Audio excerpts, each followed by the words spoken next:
Boa noite, boa tarde, bom dia para vocês, tá? Não sei que horas que você está assistindo esse vídeo, mas estamos aqui, ó.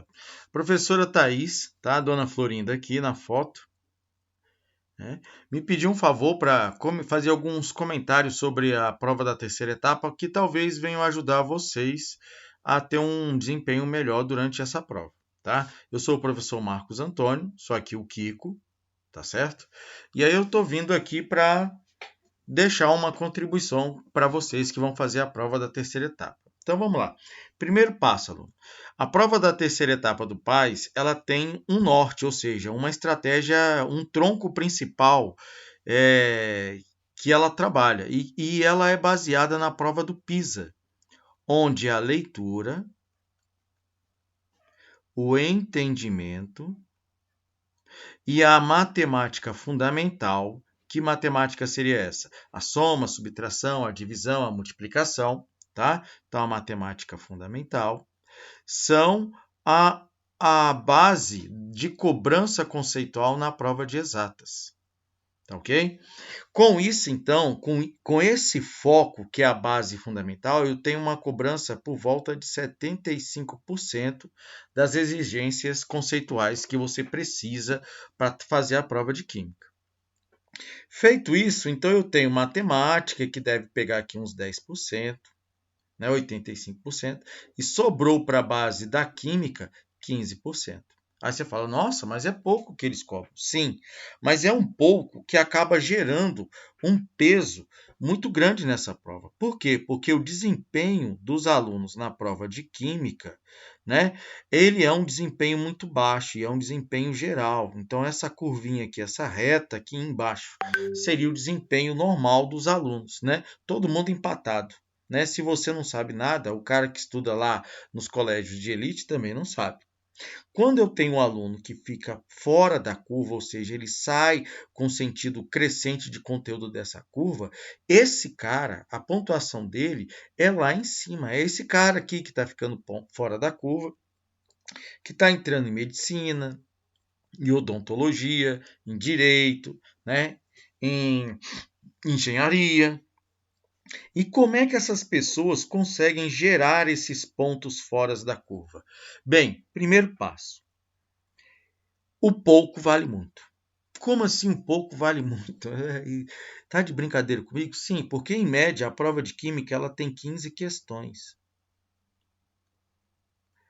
onde eu tenho uma questão do tipo C, uma questão do tipo B, uma questão do tipo D de descritiva, do tipo D. E eu tenho 12 itens do tipo A, que é o de certo e errado. E aí o que acontece? O aluno acha que se ele arrebentar na do tipo A, ele vai se dar bem. É justamente o contrário. Quase ninguém se dedica a essas questões. E aí o que acontece? Essas questões, a do tipo C, a do tipo B, a do tipo D, são os pontos fora da curva. É uma questão muito complicada para a maioria dos alunos. Então, são poucas pessoas que fazem essa questão e a pontuação dela vai lá para cima. Já a questão do tipo A, ela não tem um critério para eliminação. Ou seja, se eu acertei uma do tipo A muito difícil, se eu errar uma muito fácil, uma cancela a outra. Ou seja, aquilo que era para gerar um ponto fora da curva, acabou que não gerou nada. Então, as questões do tipo A, quando eu trabalhava no Sigma, elas são justamente as questões para eu fazer por último. E na seguinte ordem: primeiro eu vou ver aquelas que são fáceis. Depois eu vou para aquelas que são médias. E por último eu faço aquelas que são difíceis. Mas eu só vou resolver uma questão dessas se eu tiver 100% de certeza da resposta. Se eu não tiver, então eu não faço. Ué, pessoal, mas isso é viável? É super viável. Ninguém gabarita. Ninguém gabarita. Beleza? Seja ela de química, de física, de matemática, ninguém gabarita. Principalmente na área de exatas. E por quê? Porque eu tenho um aluno que lê pouco, eu tenho um aluno que faz relação de entendimento também muito pouco, e um aluno que dificilmente faz matemática no seu cotidiano. Então, os 75% que fazem diferença na prova, ele não tem. E por quê? Por conta de linguagem muito rápida, tá sempre priorizando o social, aí vem as descrenças, né? Sempre os ricos que entram, os pobres nunca entram, e assim vai. O aluno vai enchendo uma mochila que ele carrega, cheia de coisas que não vão agregar em nada no estudo dele. A outra coisa que o aluno acaba se perdendo é que ele vê química o ano inteiro e acha que tudo que ele viu o ano inteiro vai cair na prova. E não cai. Por que, que não cai? Porque não tem como, são só 15 itens. Mesmo que ele colocasse um item de cada coisa, também não ia dar. É assunto demais. Então, o que, que a gente prioriza? Aluno, aqueles conceitos básicos que você tem mais facilidade, estude. Mas você tem que saber que eletroquímica cai todo ano. Você tem que saber que equilíbrio químico cai todo ano. Você tem que saber que equilíbrio iônico cai todo ano. Termoquímica também e química orgânica também. Como química orgânica, você vê desde o primeiro dia até o último dia, o que é que cai? Cai o reconhecimento das funções, saber o que é um álcool, o que é um aldeído, o que é um ácido carboxílico, o que é um nitrilo, uma nitrila, uma isonitrila. Cai também a parte de isomeria, beleza? Principalmente a isomeria geométrica, aquela que indica que é cis e trans, e a isomeria óptica, que é aquela do levógero e do destrógero. Beleza? Mais a parte de reações químicas. Mas cai todas as reações? Não. Você pode fixar o estudo nas reações de adição e nas reações de substituição. Tá certo? Ok? A oxidação cai bem pouquinho. A reação de esterificação cai também um pouquinho e por aí vai. Mas não é sempre. Tá certo? Então, visando esse ponto de vista, então eu observo que agora eu escolho aquilo que vai cair. Né? Então, se eu tenho facilidade em eletroquímica, responda todas de eletroquímica. Se eu sei a parte de equilíbrio iônico, que é o pH e o pH, eu vou me concentrar nessa parte. Se eu sei o equilíbrio químico, eu vou me concentrar nessa parte. Se você é um aluno que não quer os cursos elitizados, né, que tem que ter uma pontuação muito alta, você não precisa saber tudo, você precisa saber um pouco. Agora, se infelizmente você quer esses cursos, aí infelizmente você tem que ficar ciente que você vai ter que saber todos os que caem, beleza? Mas, professor, isso é muito injusto. Não, infelizmente não é. E não é culpa nem do professor e nem da UNB, é a culpa da concorrência. O mais apto ele passa. E aquele que é menos apto ele não passa. Tá certo? Por isso que toda vez que você vai ver o gráfico de desempenho, você vê uma multidão de pessoas, de concorrentes seu, que tirou média. Tirar média na prova do UNB é zero. Só começa a ter pontuação acima da média. Beleza? Então, com isto, aluno, eu como professor que participei das salas da primeira prova do PAS, da segunda prova do PAS, em 97, da primeira sala de discussão do Enem, né, que antigamente o Enem não era para passar no vestibular, o Enem era para ver qual era a qualidade do aluno que saía no ensino médio, tá ok? Então, a gente observa que cada vez mais se cobra menos conteúdo, mas cada vez mais se cobra o fundamento de uma prova, que é saber ler, entender e saber a matemática fundamental.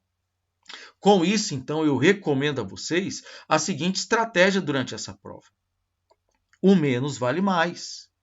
E por que o menos vale mais? Porque o menos te joga para fora da curva. Então, eu tenho que começar minha prova pelas questões do tipo C, depois do tipo B, depois do tipo D. Essa aqui você pode variar a ordem do jeito que você quiser. Somente depois, e isso geral, tá, gente? seja de química, física, matemática, biologia, história, português, faça todas elas. E aí sim você vai dedicar um tempo para fazer as questões do tipo A. Lembrando que você só pode marcar uma questão desse tipo desse tipo da prova se você tiver 100%.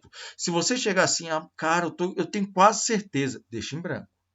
Deixa em branco, porque essa sua quase certeza pode te tirar um item que também está fora da curva e que você vai precisar para isso.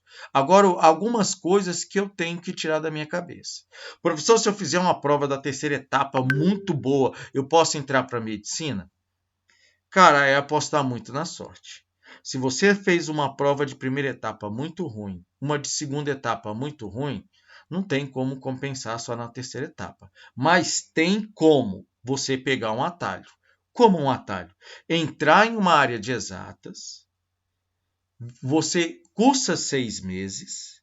Quando você cursar 6 meses, você vai perceber que você virou outra pessoa, outro tipo de aluno, perdeu os vícios do ensino médio, evoluiu a sua lógica e o seu raciocínio para um nível maior do que a do ensino médio, e aí você consegue entrar, porque em média, por exemplo, o aluno que terminou o ensino médio, quantos semestres ele gasta em média para passar na UNB em medicina? 5, são 2 anos e meio. Tentando até conseguir. E às vezes você pode, pelo atalho, reduzir esse tempo de espera. Entra em química, entra em biologia, entra em física, entra em matemática e cursa. Cursa o quê? Química, física, biologia e matemática. Beleza? Com isso, você vai evoluir numa escala tão grande que quando você fizer a prova de novo, né, seja agora pelo Enem, você vai falar, cara, como tá fácil. Como agora ficou fácil. Tá certo? Melhor do que você ficar insistindo em pré-vestibular, onde o raciocínio ainda é do ensino médio. Ainda tem as mesmas panelinhas, os mesmos meninos que sempre conversam, o mesmo pessoal que vai lá para não estudar, mas te atrapalha, te tira do foco. Então, entre fazer pré-vestibular de novo e fazer um curso que possa te ajudar, faça o curso, aluno. Faça o curso. Beleza? Então, eu vejo que você fazendo a estratégia, que é o que a gente ficava doutrinando os alunos quando eu estudava, quando eu quando eu dava aula de química no Colégio Sigma, a gente ficava doutrinando os meninos. Olha, o menos vale mais. Olha, o menos vale mais. Olha, o menos vale mais. E aí você observa que o colégio em si, ele sempre mantém a mesma escala de aprovação. E por quê? Porque eu tinha um ambiente mais controlado e eu tenho aqui uma logística mais focada em resultado. As do tipo A não te dão muito resultado, mas as do tipo C, B e D sim te dão resultado. Então eu, como professor de química, recomendo: pegue os conceitos básicos daqueles centros teóricos que você tem facilidade e mete a cara a estudar eles. Mesmo porque não vai cair tudo que você estudou o ano inteiro. Mas o que você sabe, você tem que ser eficiente. Tá certo? Se dedique a ler. Ler, entender e fazer relação. Mas não leitura humana, leitura exata. Para isso você tem os sites Inovação Tecnológica, Química Nova na Escola. Você tem algumas revistas de ciência, American Scientific Brasil. O que você não pode fazer é ficar perdendo tempo vendo super interessante. Tá certo? Ou Galileu. A Galileu tem alguns temas, mas não é a revista inteira. Tem várias coisas lá que não tem nada a ver. Tá certo? Nem Mundo Estranho, por exemplo. Mas pegar alguns sites de ciência para você começar a ler as reportagens e começar a treinar a sua cabeça em pensar ciência e não apenas em ficar recebendo ciência e ficar sempre falando a mesma coisa. Eu não uso química para nada, eu não uso física para nada. É um dos maiores consumidores da tecnologia, mas acha que tecnologia é só engenharia e não é. Tá ok ou não? Então, eu Espero que esse pequeno vídeo tenha ajudado a abrir um pouco a cabeça de vocês. Qualquer coisa, peça ajuda para a Thaís. Ah, aquele cara lá pode falar um pouquinho, ele pode resolver uma prova para a gente? Cara, poder eu posso, mas tem que me pedir, tá certo? E aí ela entra em contato comigo e eu consigo tirar algumas relações ou mostrando, olha, esse tipo de questão não compensa fazer as outras. Ela te consome tempo, conteúdo, muita coisa para lembrar, então ela foi feita para te atrapalhar, tá certo? Beleza? Então, gente, muito obrigado pela oportunidade, fiquem com Deus e boa prova para vocês, tá ok? Obrigadão, gente.